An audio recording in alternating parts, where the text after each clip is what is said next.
Hi, Herman. Hey, Maggie.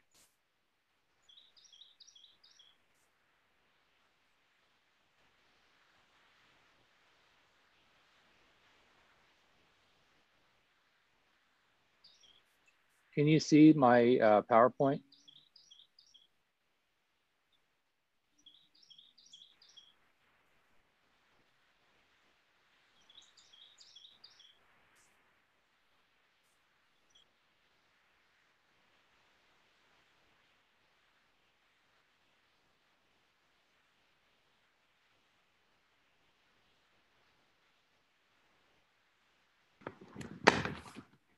Hi, Herman. Hello, can you hear me okay? Yep, you were muted. Could you see the PowerPoint that I have up? I certainly can. It looks very Excellent. good. Very sharp, very clear. I'm going to close my door since my dog has been sort of psycho pup today. Okay.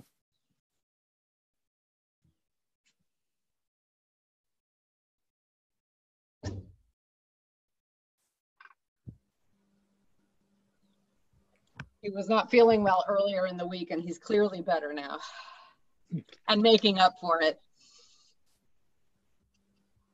Hey, Patty. Hey, how are you guys doing? Good. How are you? Very good. I'm joining you from Naples today.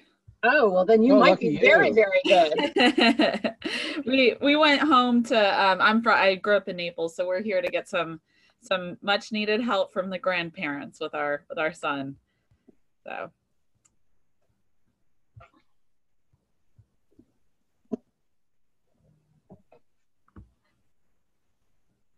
yeah, I think this has gotten to be pretty hard on the kids. Yeah, I think I think we're usually pretty fun parents, but I think Josh appreciated the break from us and you know what Grammy and Papa are able to provide for him right now. Yeah, no. And so it's been really nice. I think for everyone. I think my parents were getting also very lonely. So yeah, it's hard. Yeah, it's hard on everybody. That whole kind of and not quite knowing and all of the uncertainty. It's just and trying to explain that to kids is just really hard. You know, first their attention span is not all that great, and you know then. It's so true. And you don't want to scare them, but things are different and you have to justify why. Well, and I've always said you have to be honest in whatever way you're able to get them to understand as much as they can. But I've always figured, you know, you need to be pretty honest. I was just actually reading a great article in last month's The Atlantic on anxiety in kids. It was the anxious kids that we're raising. It was really good. I'll have to look that one up for sure. Yeah. Herman, I'll let you share as soon as we get started. I just wanted to have the agenda for the beginning part. If that's all right. Oh, no, that's absolutely fine. I was testing it out to make sure that I could. And I have it just in case things stop working, but it should be fine. And it's 12:59, so we can start whenever you want to start. As soon as we hit 1 o'clock.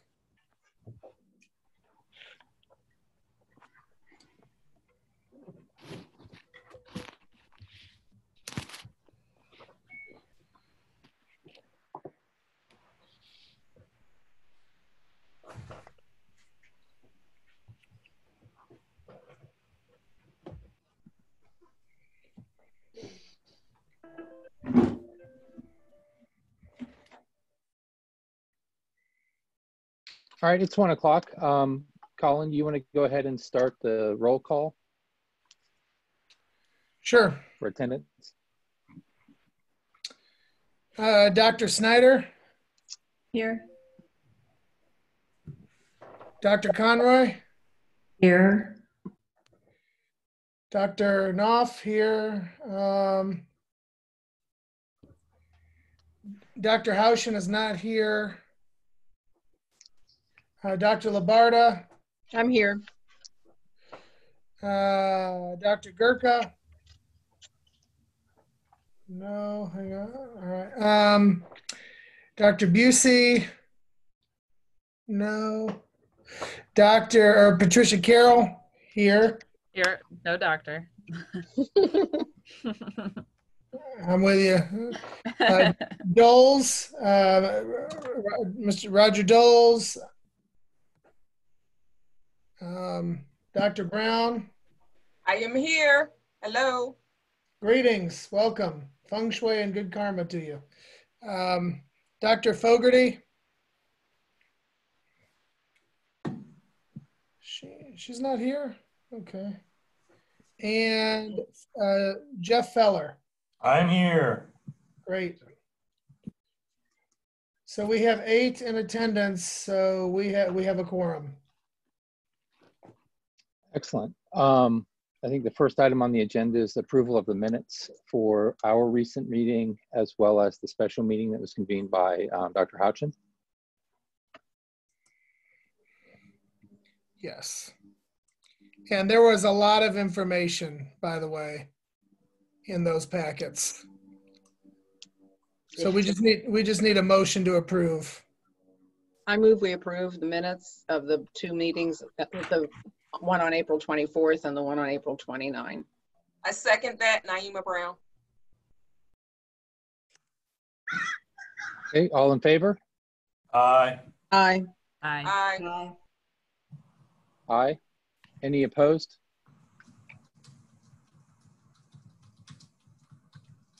Hearing none. We'll move on. Are there other items before we go through the draft report, Colin, that we need to go over? No. Okay. So let me share my screen.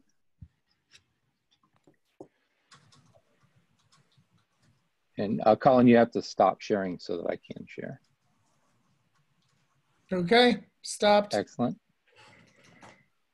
Oh, I see Dr. Fogarty's here, so we'll mark her as here. Thank you. Okay, great. Welcome.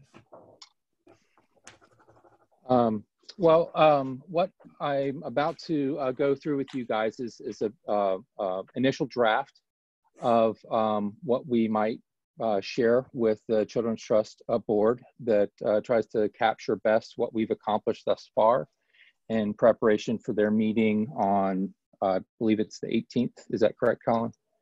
Yes.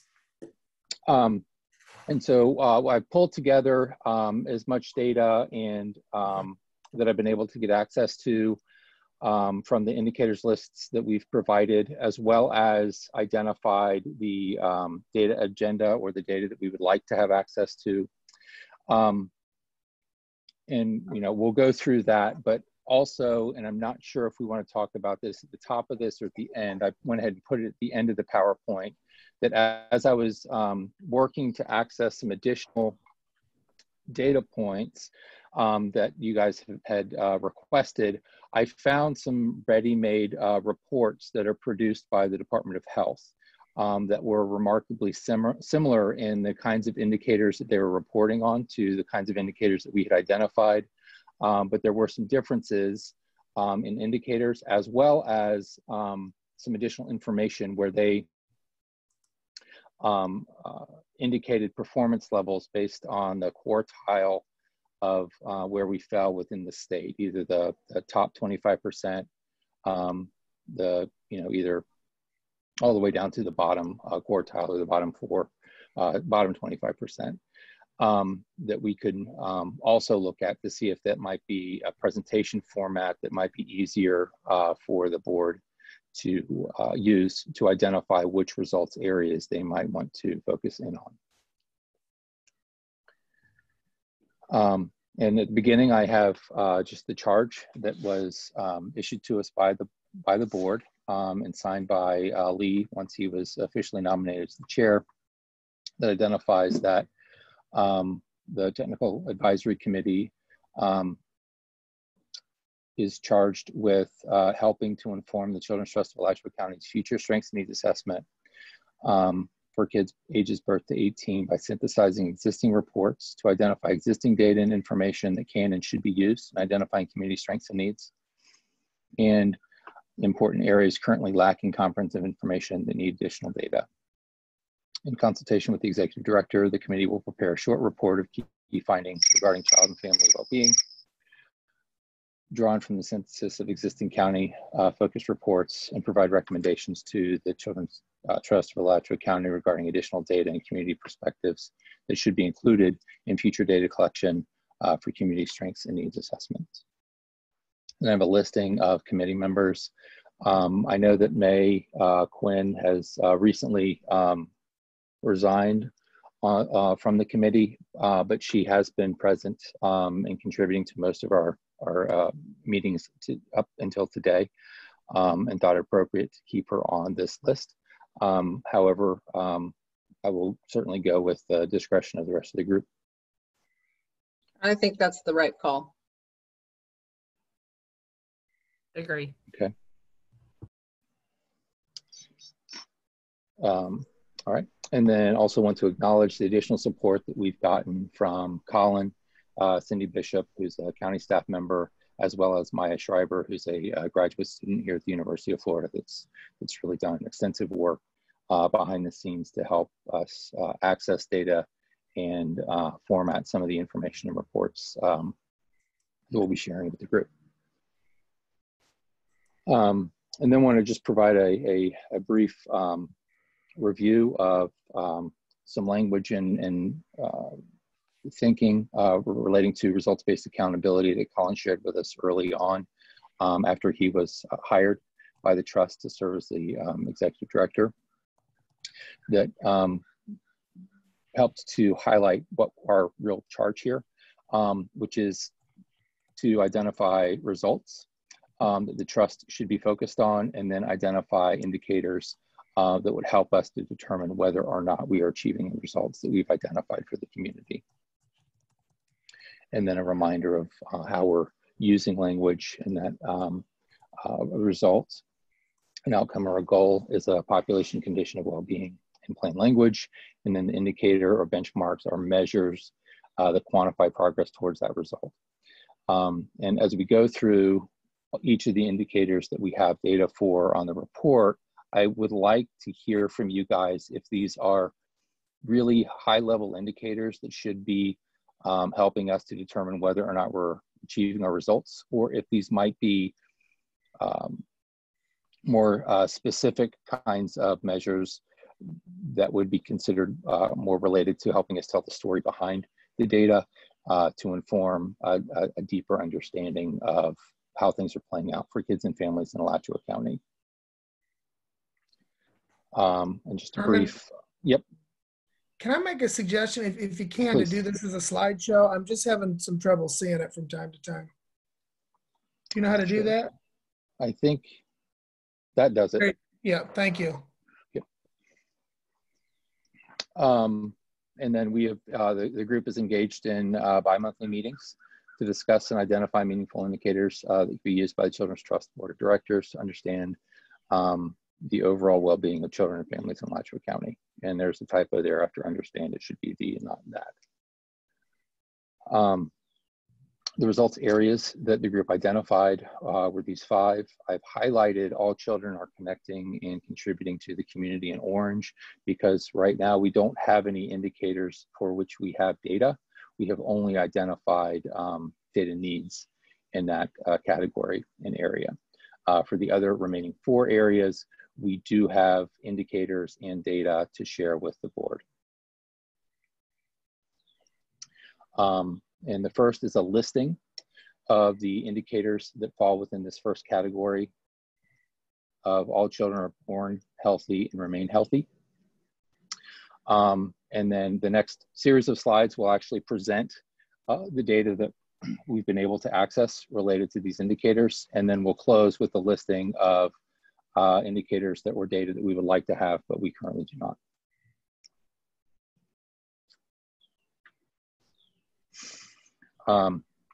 And so first, we're showing dental health for children in Alachua County.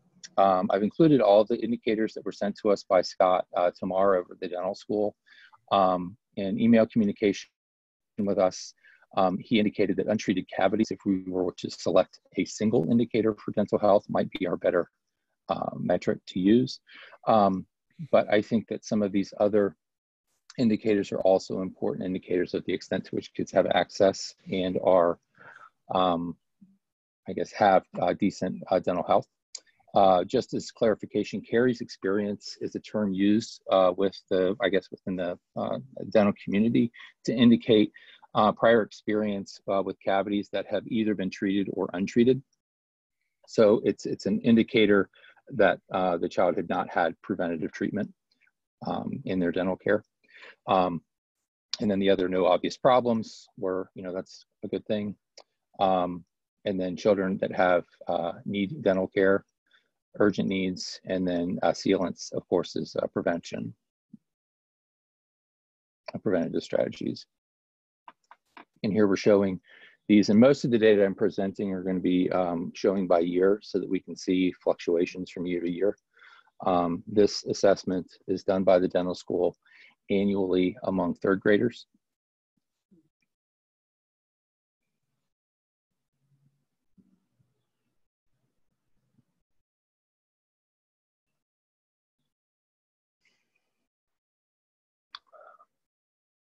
And here's a breakdown by race of untreated cavities as of 2018.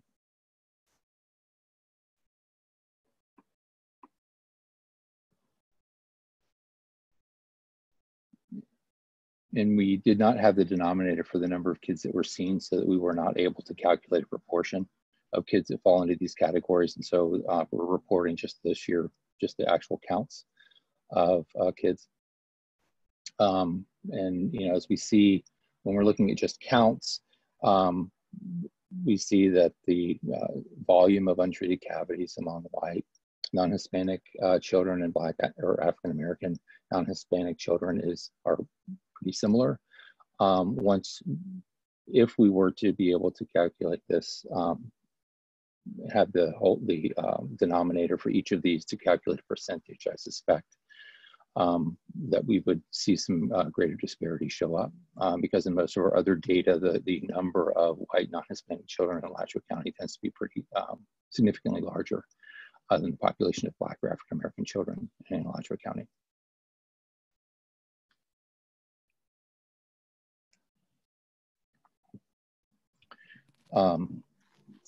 Next we have our rates of mothers receiving prenatal care, comparing Alachua County rates against Florida rates.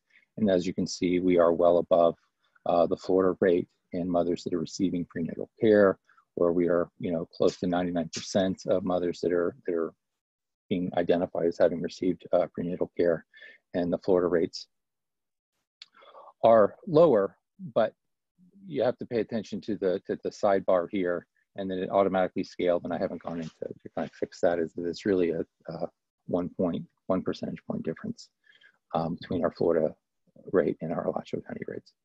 Herman, you need to do spell check on receiving. Thank you.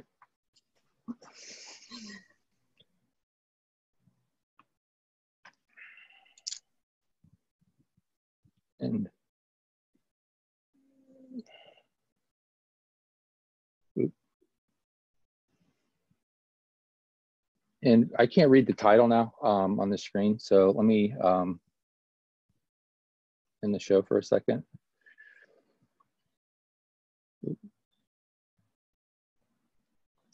Can you guys still see these okay? Yeah. Yeah, it's just the bar at the top for Zoom is covering up my slides, and I can't see them on my screen. And so here we have our fetal deaths per 1,000 deliveries. In Alachua County in 2006, we were very slightly higher than the Florida rate.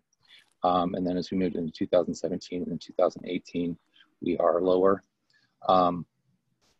in both of those subsequent years. But it's, between 6 and 7 children per 1,000 deliveries, which is, I think, pretty low. And here are our sudden SUID deaths per 1,000 live births in Alachua County. And as you can see here, it's actually, this is Alachua County rates of Black and other versus Alachua County rates for white families. And we see a very big, significant difference here in the white population versus Black and other races. So those are both for Alachua County, not for, yeah. One's not for yeah. Florida. Okay. Yeah. And as we looked at how the Department of Health breaks these data out, is that this is about as close as you can get to the racial breakout on these numbers.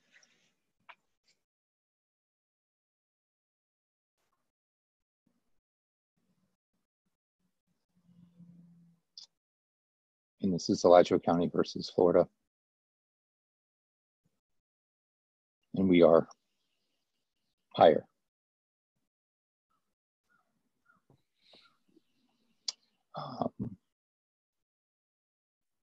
And mothers initiating breastfeeding, we're still at 85% of mothers initiating breastfeeding from 2016 to 2018. It increases slightly over time, but we're still lower than the state average or the state of Florida comparator.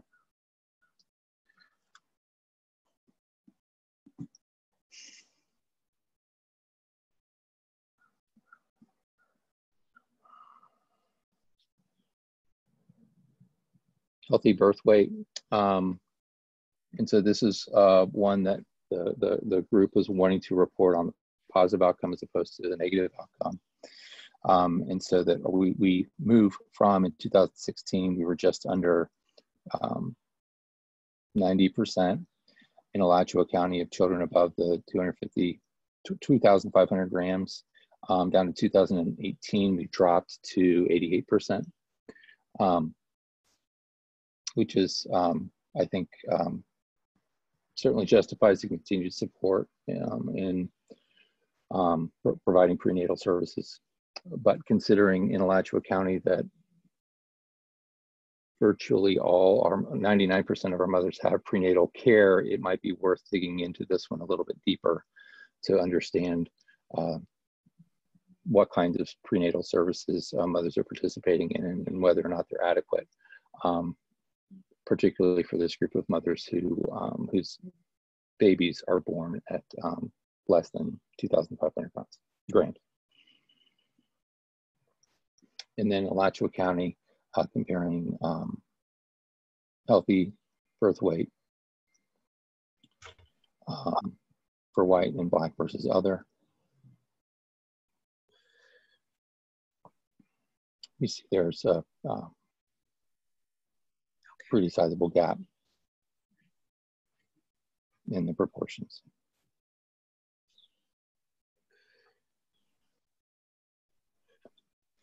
And then postnatal screening in Alachua County is also fairly high. And this is data that's coming from Healthy Start compared to our state.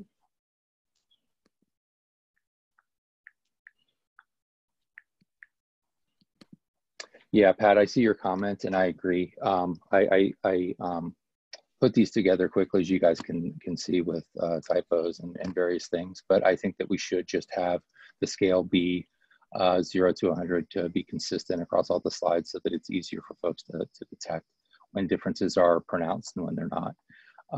Excel, as you know, will it tends to automatically do that to show difference. But I think that it can be confusing for the reader.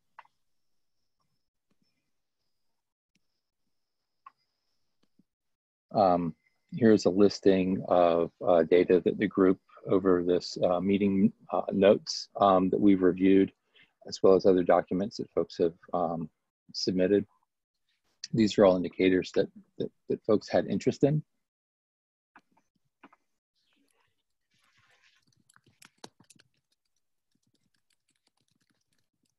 Some of these might be easier to access than others.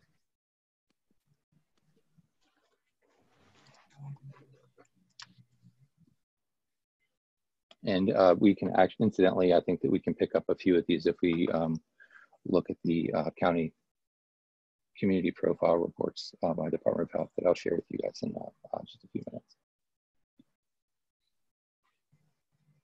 And then when we move over to all children can learn what they need to be successful, there's a listing of the indicators that the group identified.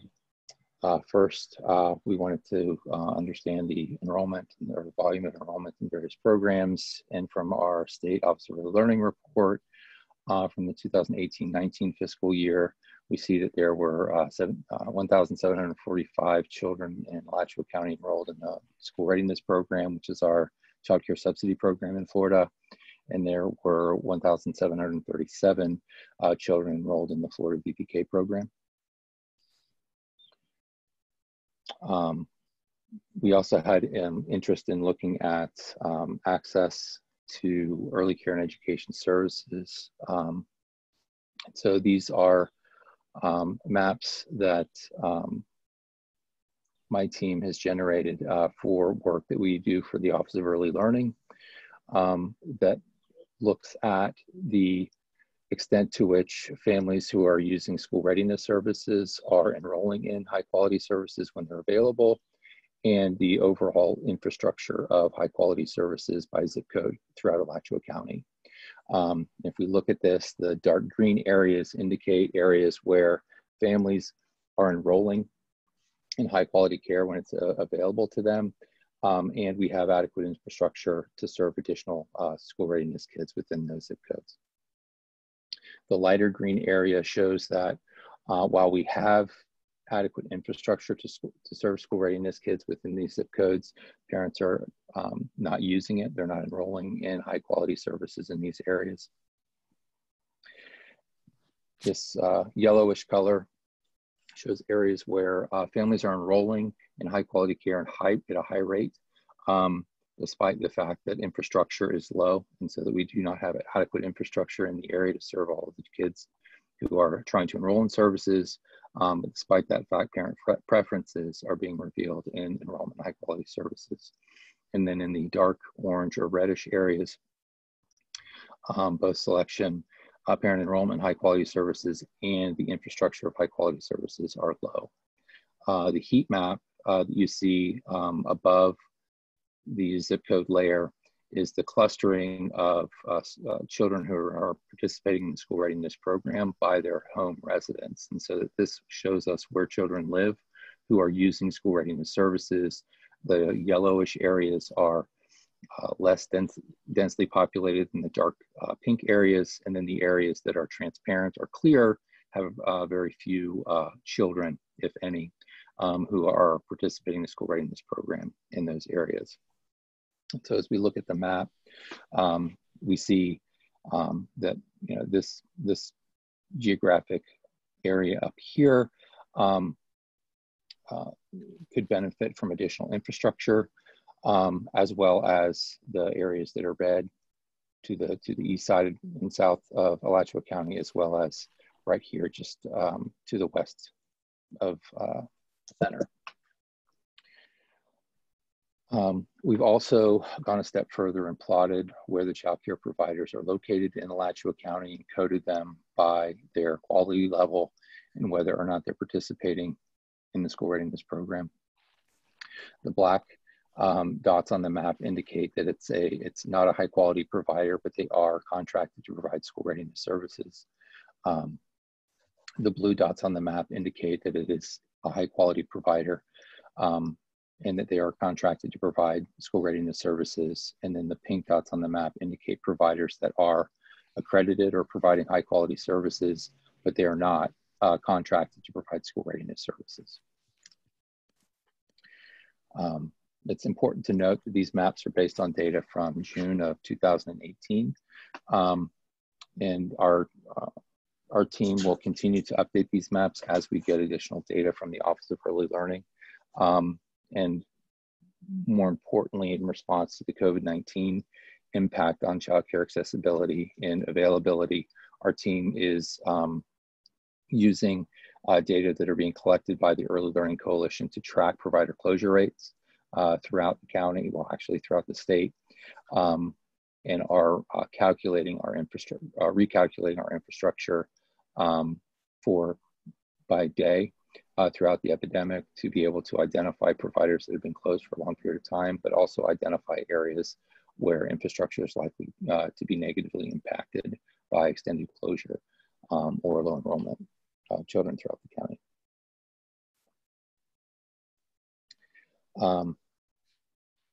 The next indicator that was identified by the group was an accounting of the percentage of children who were absent for 21 days or more from this academic school year or from their school.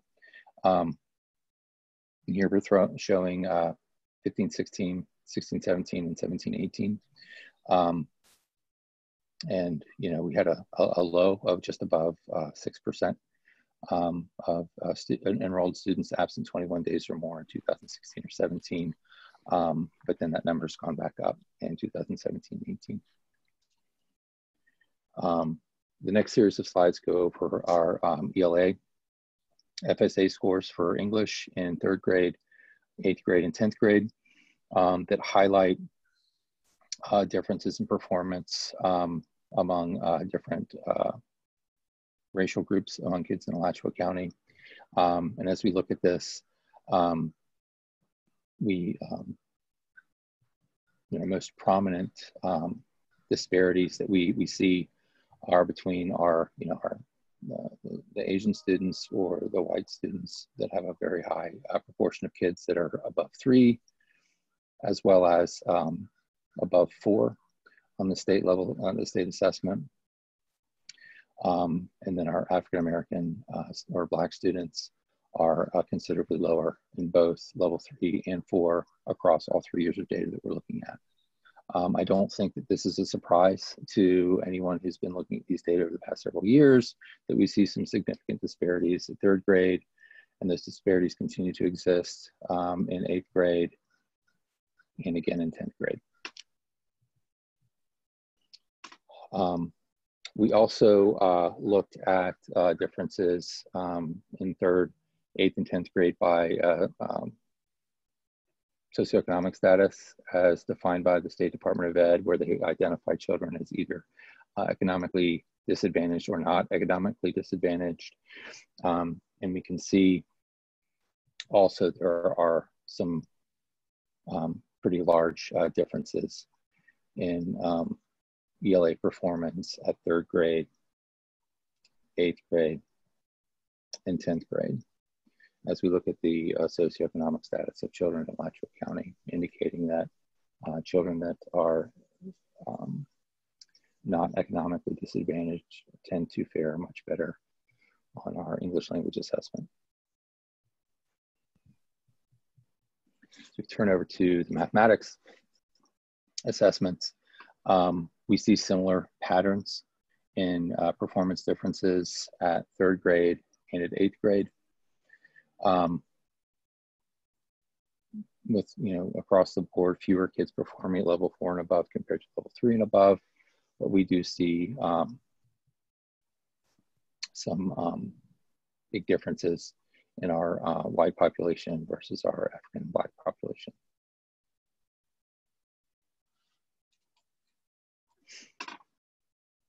Additional data that we would like identified by the group through time was social measure for elementary, middle, and high school children, post-graduation outcomes among kids in Alachua County.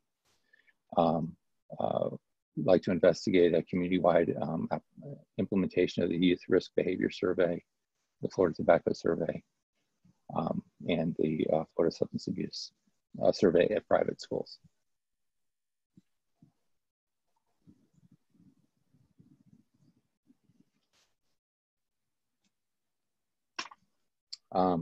All children have nurturing, supportive caregivers and relationships. These are the primary indicators that we've been talking about through time, and Patty has really done.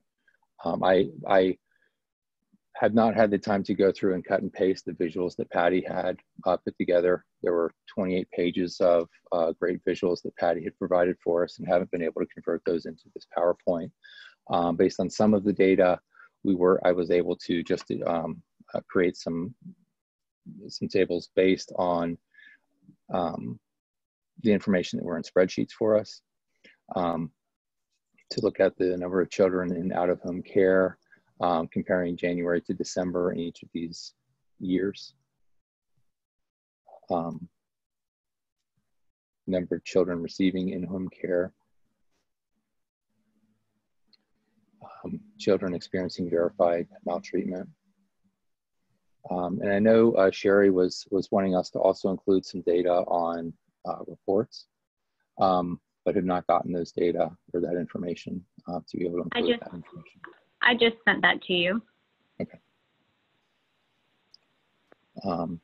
And then children exiting out-of-home care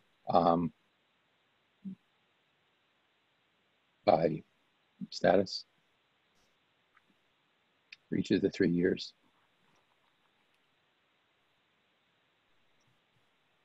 And then also on this tab was births to mothers without a high school degree who were 19 or older.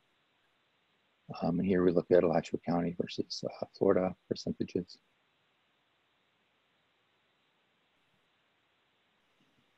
And white versus Black and other percentages.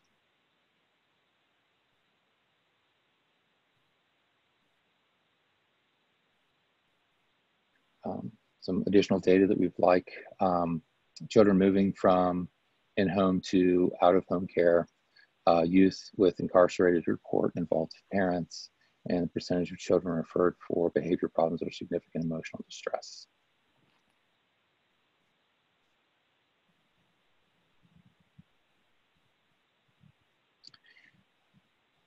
And then, as I mentioned, we did not have any data for any of the indicators that fell within the children are connecting with and contributing to the community.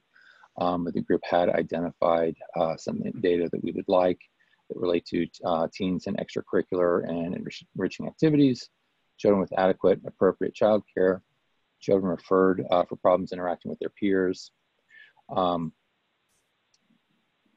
youth help to develop participation roles and have opportunities for leadership roles in the community.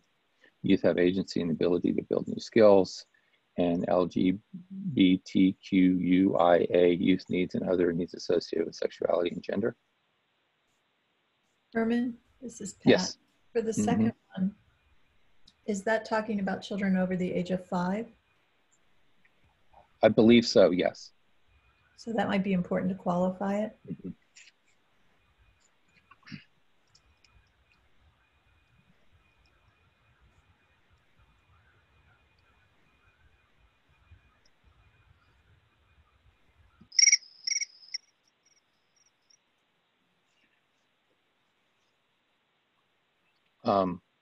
And, you know, I think we should turn to this at the end, but I think that it would be worth having a conversation about COVID and whether or not there's some specific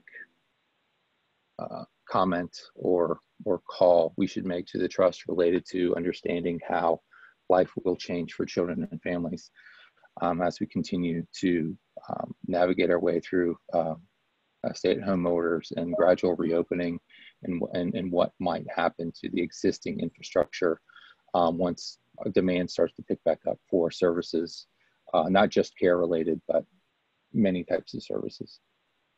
Although, Herman, I think you had some great data that you shared with us at the last meeting around what's happened to childcare resources as a result of this, that I think would begin to paint that picture and would be good to share. Yeah, and our team has continued to really grapple with how this pandemic is going to impact service providers that are providing childcare services, both for young children as well as for older children. And, you know, the early data that we were looking at were reporting just the closure rates and the number and capacity of providers that had been closed. But I think that there are, even among providers that have remained open this entire time, their enrollments have declined very rapidly. And while we have many providers that are trying to support families that do need to continue to work, it may be even more difficult for those providers to remain financially solvent if they're continuing to try to provide services despite low enrollments and low and dramatically reduced income flow.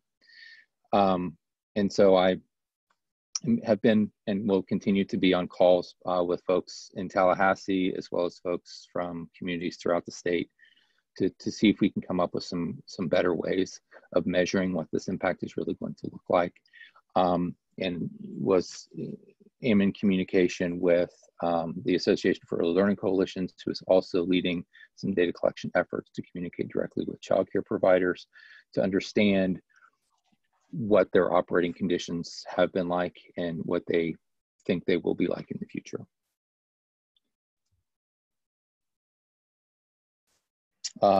And so relating to all children live in a safe community, the first couple of slides report on our crime rate. And so we have our index crimes, which in Alachua County were higher than Florida for the 3 years for which we were looking at the data. We're also higher in violent crime in Alachua County compared with state rates. And youth arrested, and this is our kids 10 to 12, were higher. And then I've also included the social vulnerability index and the maps that Dr. Hall created for us a couple of weeks ago that show our highest areas of vulnerability in Alachua County. And this is the combined index measure. And remember that a high number is bad and a low number of vulnerability is good. And so our blue areas are more desirable and our red areas are least desirable as we're looking at these maps. And so this is the combined index. And then I've also included the breakout by the 4 different sub-indices that SBI has calculated. And so we have socioeconomic status. Again, this is not likely surprising to everyone that lives in Alachua County how these kind of cluster. Household composition of vulnerability that includes folks that are 65 and older, identified as vulnerable, 17 or younger, potentially vulnerable, civilian with a disability, and single parent households are combined as a household composition disability indicator. Minority status indicator, which we can discuss whether or not we want to include this one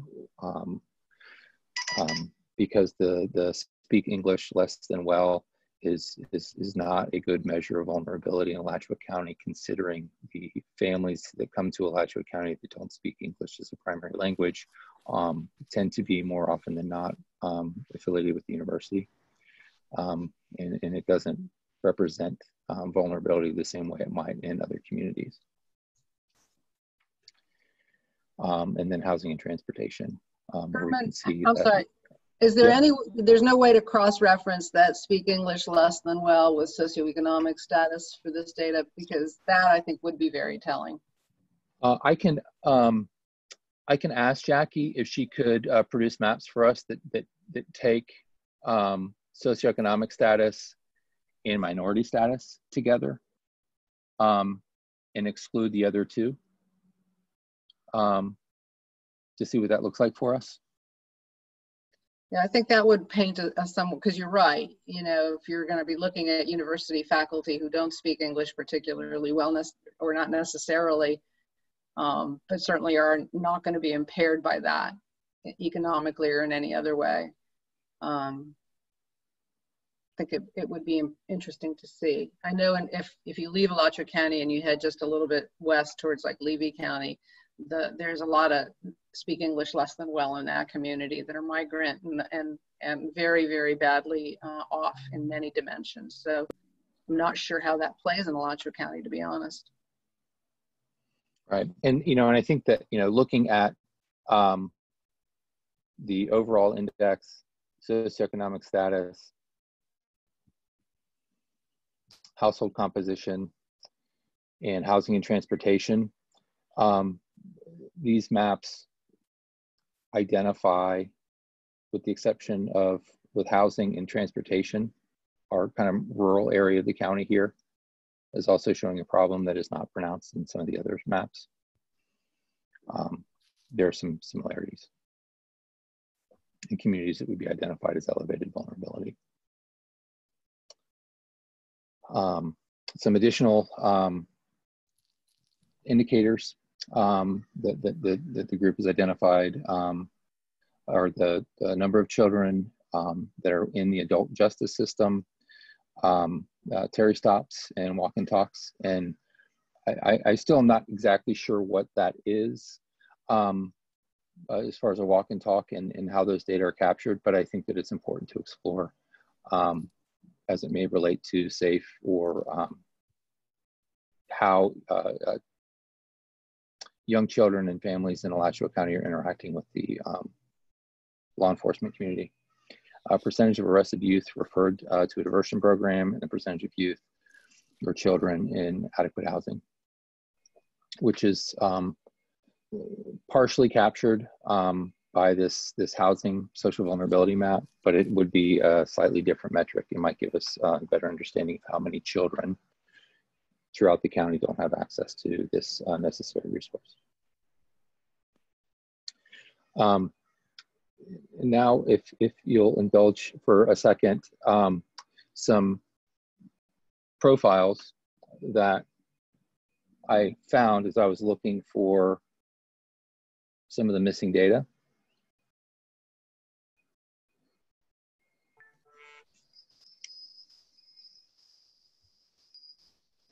Let's see if I can share that.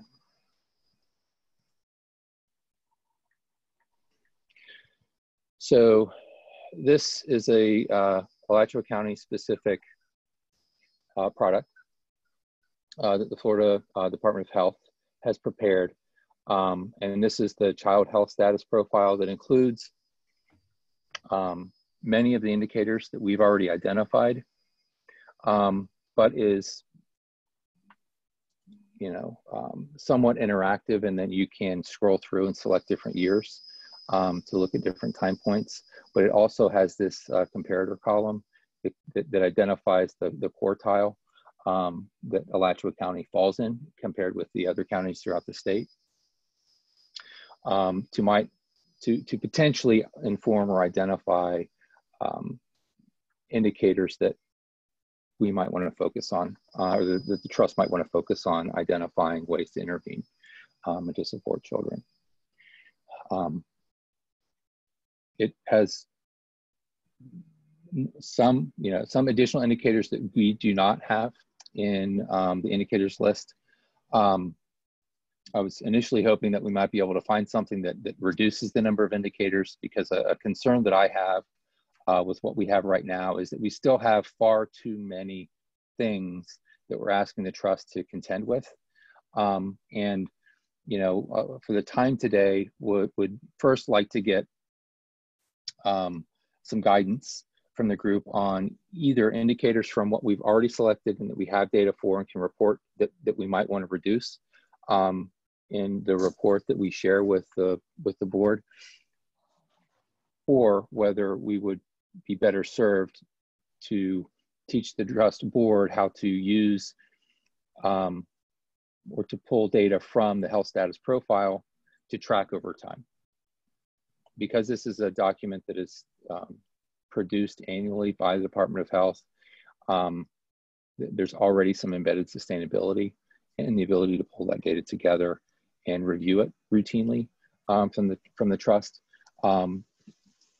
What we've done as indicators is something that would require time and effort on the part of Colin or his staff long-term, or potentially this technical advisory committee to pull these data routinely to share back with the trust. But there's time and effort involved in doing that, which I'm absolutely willing to continue to contribute, but this might be more efficient, is the reason I'm sharing it with folks. Well, it has some, just sitting here squinting at it, there's some interesting things on it. So for example, if you look at the total number of licensed dentists, pediatricians, mental health professionals, we're all like, yay, terrific, right? We got them all over the place. But then you look at, and I can't see where it was now, there was one where it said children, several lines above, children 0 to 17 without any health insurance. Does that mean that's only a small number that don't have some kind of health insurance? So yeah, that we're then good. Question, then the question becomes in my mind, how come they're still not accessing it then, right? So the thing I like about this is it gives you things that help tell the story behind something, perhaps, in a way that some of the other measures don't. And I think where we can use something like this that we know is updated every year and using the same algorithms, using the same kind of base data, I think it has more reliability than things that we might cobble together from different sources. Just a thought, and just glancing at this right now, because everything seems to have a denominator too, which is nice. Mm-hmm. So this is Karen. I have a question and I have a comment. I really like the description of vulnerable populations, but I think we really should make every effort to be very clear about what is a vulnerable population, sort of similar to when we use the term high risk. You know, what does that really mean? Because it can take on so many descriptions. And so I think that in our narrative, whatever we can do to be very clear about vulnerable populations, and it's a term that we keep hearing all the time, you know, from the governor's office down to the children and what we're talking about today. So that's a comment. I did have a question about one of the PowerPoints. It's either PowerPoint number 18 or PowerPoint number 20. Is there any way you can pull that up for the us? slides again? The slides, yes. Mm-hmm.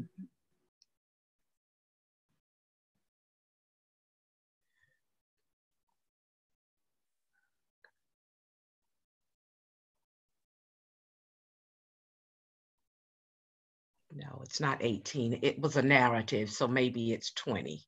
Okay. Okay, all of the other ones are clear, starting with bullet 2 from a quantitative standpoint. I'm wondering if you could provide more detail from the first statement, which sounds more qualitative, children able to regulate emotion and behavior, and tell us a little more about that and what that really means and how we're going to measure that. Well, I don't have the tool to recommend to the group, but I believe that this would be either reported by teachers of young children, and whether or not children are able to regulate their emotion and behavior to respond in socially appropriate ways in the learning environments. Or this could be a measure that is completed by parents where they're reporting. We would the wording would have to be different, and I'm not exactly sure what measures would be used there. But I think that the idea here is to get information about a caregiver used broadly, adults that interact with youngsters, perspectives on whether or not children are learning the skills necessary to interact in socially appropriate ways with their peers and other adults. Okay, thank you.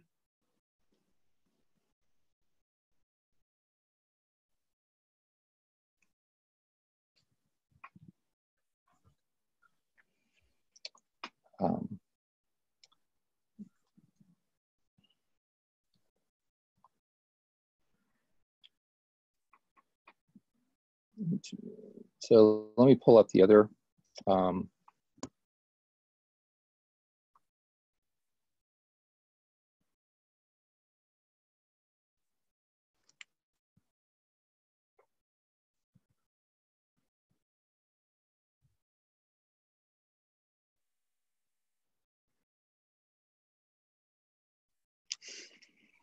and so this is a Alachua County also school-aged children and adolescent profile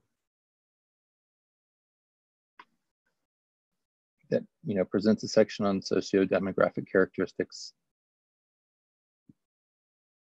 of children in the county, including our measure of children 0 to 17 without health insurance. Children of different age bands in foster care and experiencing child abuse.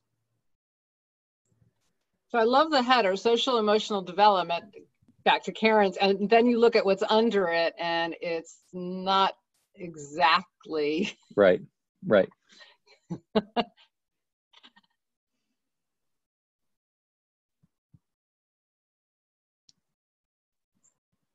Lord, I don't even think they use the emotionally handicapped jargon anymore, descriptor anymore. I thought they had gotten away from that. Yeah, I mean, none of this would, in my mind, not very much of this really reflects social emotional development. It, you know, except for maybe the hospitalizations for self-inflicted injuries.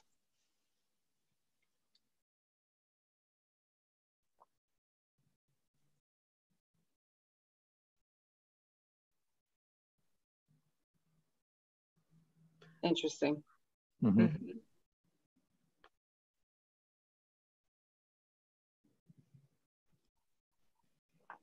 So I need guidance for the group on what to do. So first, I want to apologize for the you know, lack of spell checking and you know, some of the typos and stuff and what I pulled together here.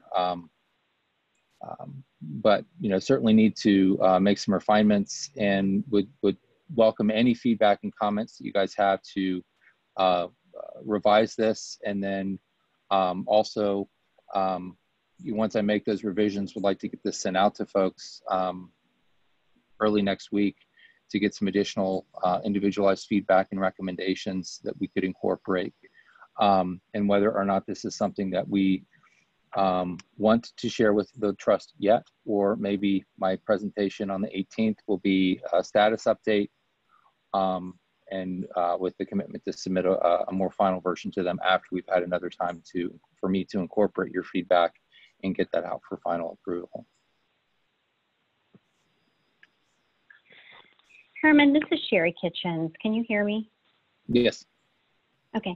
I just wanted to throw out an idea, and this is just based on clinical experience, that I don't think, from being a clinician here for over 20 years, you know, we have not really measured social and emotional development in children from a community-wide necessarily a standpoint.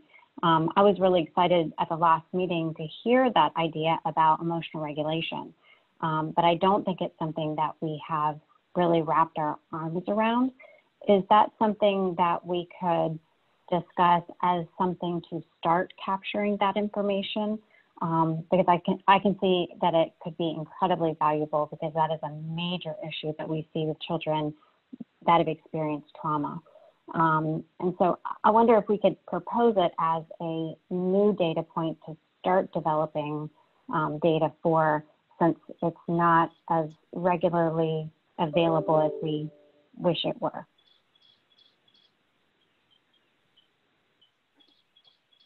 Sherry, this is Maggie. I think that was the thought, is that we would have to find some measure that is age, kind of crosses age spans that you can do at certain points.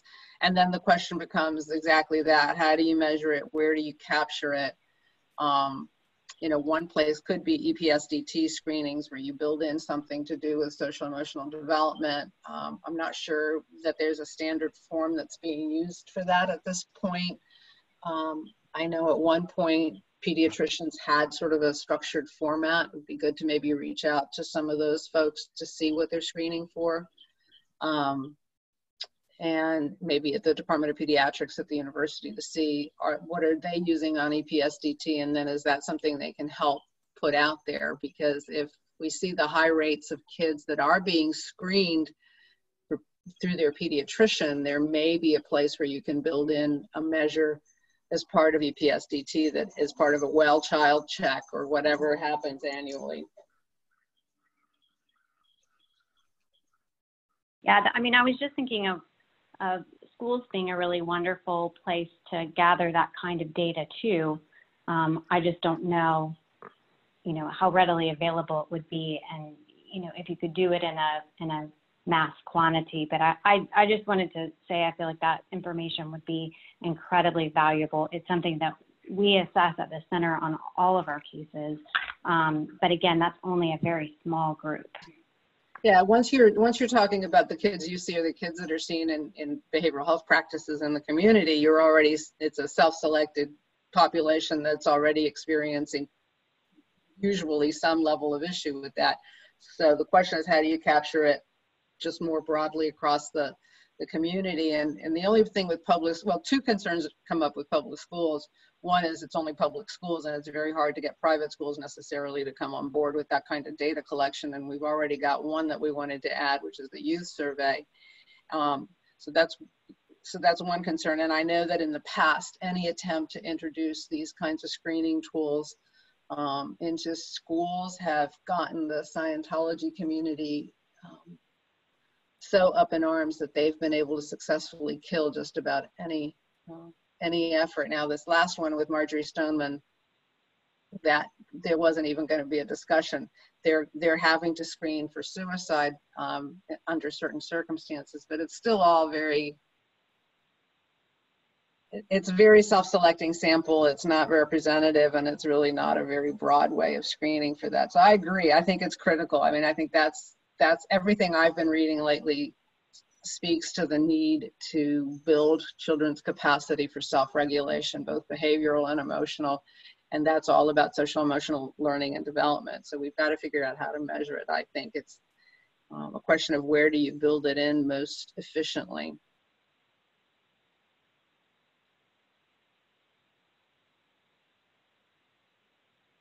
Thank you.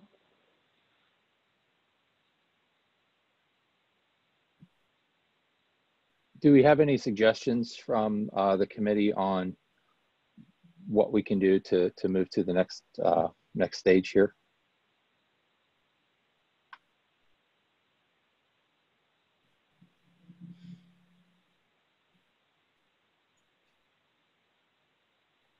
I would say we've come a long way from where we started, and I appreciate the work that this group has put in. I think that you had a good plan when you said get the feedback and incorporate it and give an update in the next meeting with the trust. I think we're pretty much where we are supposed to be now.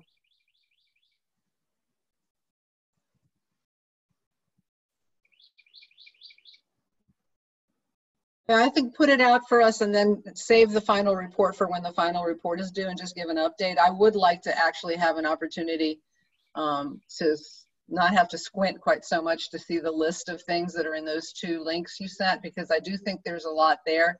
And I also think the way you've laid it out makes it really easy to see what we've chosen in each area and how much the data might overlap. And then maybe one more review to your request, can we cull the number of measures down a little bit? Maybe have a chance to look at them, and if there's too much similarity between 2 of the measures, pick one that seems to be more representative and not the other. You can always come back and pick up others if you need them, but I think there's a risk in overwhelming people with too many data points at once. And Herman, one suggestion I would have too is, if possible, maybe some notation on the slides about the indicators that are available in that new resource that you located, but that are also available, in other extant data sets, just so folks can see, there are different ways of gathering that information. And particularly for the trust to see that the comparability, right, across those things.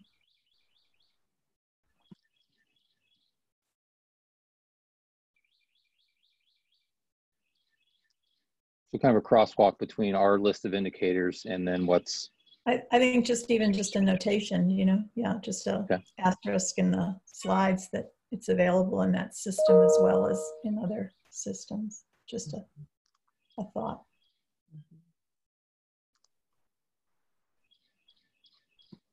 because I want to honor the process that we used to come up with the list that we came up with, right? And so I think it's important. It's almost like a form of validation, in my opinion.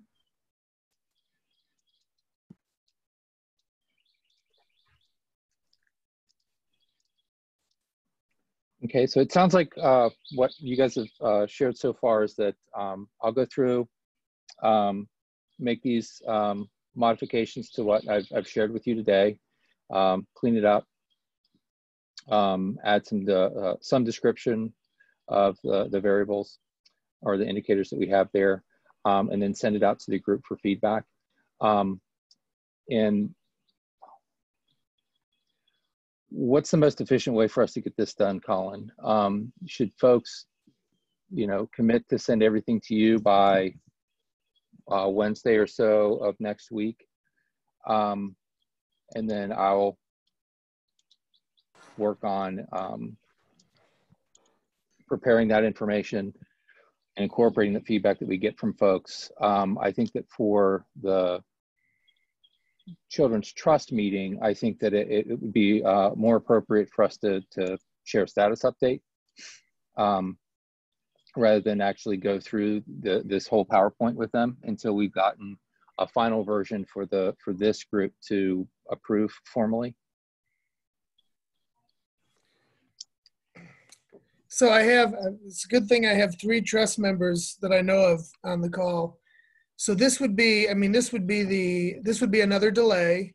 So I just kind of need to know what would come next. So you can certainly send me all the information of everyone's feedback. And then do you anticipate having another technical advisory committee meeting or 2, or how do all of you envision it happening at this point? I think we're one meeting away. I think if we give Herman this feedback and we get to looking at what he's, pulled together with these edits, and I love Pat's idea of asterisking the ones that crosswalk to that other data set. And then if any of us has suggestions about, well, these 2 measures are almost identical, or this is subsumed under this one, we don't need that level of specificity right now. I think that one more meeting and we should be ready to have a final presentation, because Herman and Maya have done I think, superb job of pulling all of this together. So I think we're almost there, but I think we need that one last opportunity before we present the report to the full trust.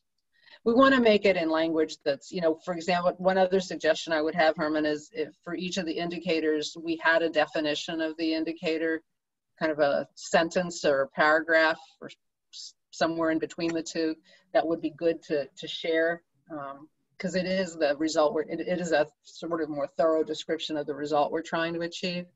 But I think we're very close, Colin. I don't think we need to delay it too much more. I think one meeting, and it doesn't need to be too long from now. We have a trust meeting on when? Monday? We have it on the 18th. The agenda will go out Monday. So we have a meeting on the 18th, and then the next one is early June? It's early June the 1st. So I think we should be ready to present to the trust June 1st if we have one more meeting of this group between now and then. Herman, do you think? Yeah, I mean, as long as our committee members are able to get feedback to us in a timely manner, we should be able to turn this around pretty quickly after that. Can you refresh me here a little bit on the appropriate way to give feedback? I think we have to send it to Colin. Yeah, we send it to Colin, right? And then let me just say, you can send it to Herman directly or to everybody. We just don't want anyone replying. So we send it to me in an abundance of caution, just to make sure someone doesn't accidentally violate sunshine.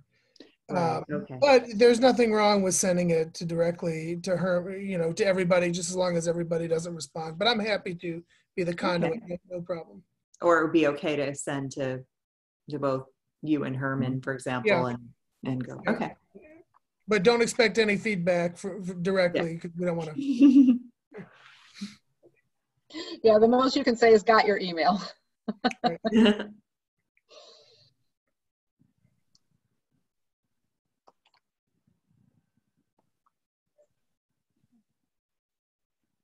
Is there any other feedback? Yep, so you had asked another question that I don't know that we touched. You had asked at the beginning that we think about which of these measures are indicators and which are tell the story.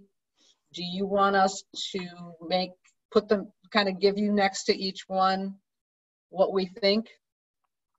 I think that would be the most efficient way for me to collect responses from individuals, to give you guys time to actually review these and think about it and reply back. And would be most important if there are indicators that you're suggesting that we not share as part of our report as community level indicators, indicate that they're part of the story behind the story so that we don't lose them, but maybe we don't report them right now. Okay. Then do we have, was that PowerPoint in the packet, or do you have to send that out separately, Colin?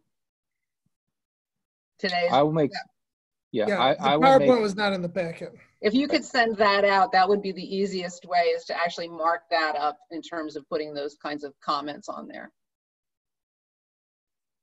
Okay. At least for me.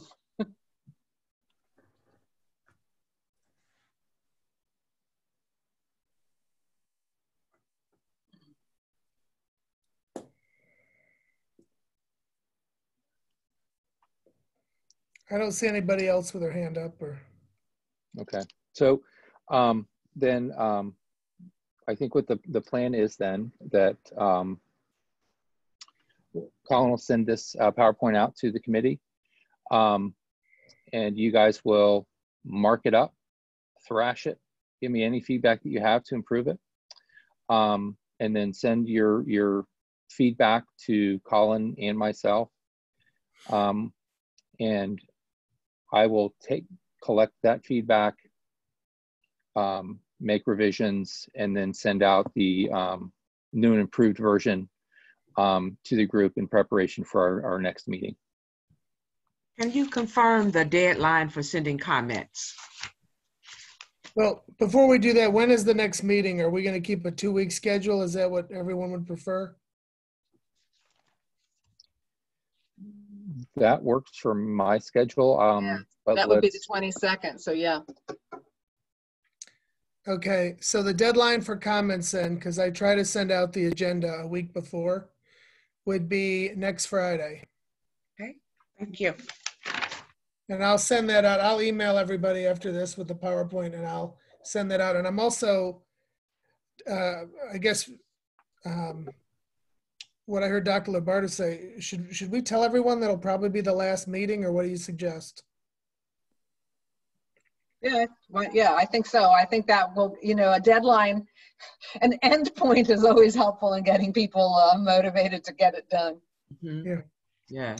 This is a silly question, but it's about the feedback. Would it be preferable if you send the PowerPoint, let's say as a PDF, and we just put comments for each slide in an email? Wouldn't that be preferable than obviously getting the PowerPoint maybe in a raw form and making edits ourselves and little notes, because that could get quite a lot with several of us sending feedback.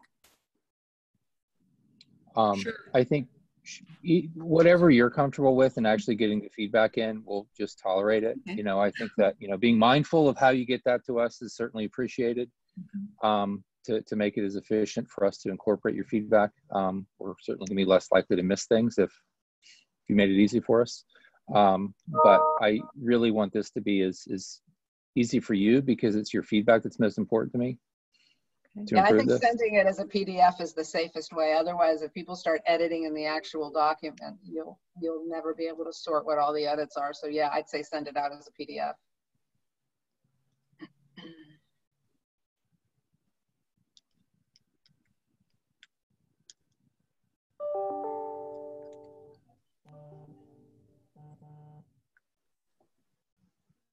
Okay, so then everybody will get his feedback by next week, by the end of next week, and then we will continue to move to conquer this beast. Are there any community member comments?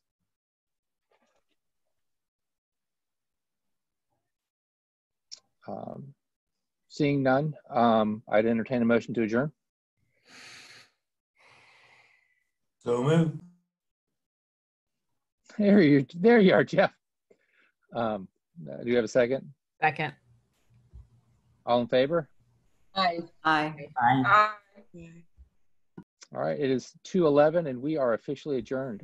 Thank you guys all very much for your time and commitment to this project. This has been certainly laborious, and appreciate your dedication to this, all of you. We appreciate the weight you've carried, because you've really borne the brunt of this. Yeah. So thank you so much for the work you've done. It's really moved us very well along. Thank you. Absolutely agreed. Maya too. Yes, absolutely. Yeah. Big thanks. Absolutely. Shout out to Maya. Mhm. All right, well, you guys have a great weekend, and I'll be hearing from you next week. All right. Take care, everybody. Take care, Bye. everybody. See ya.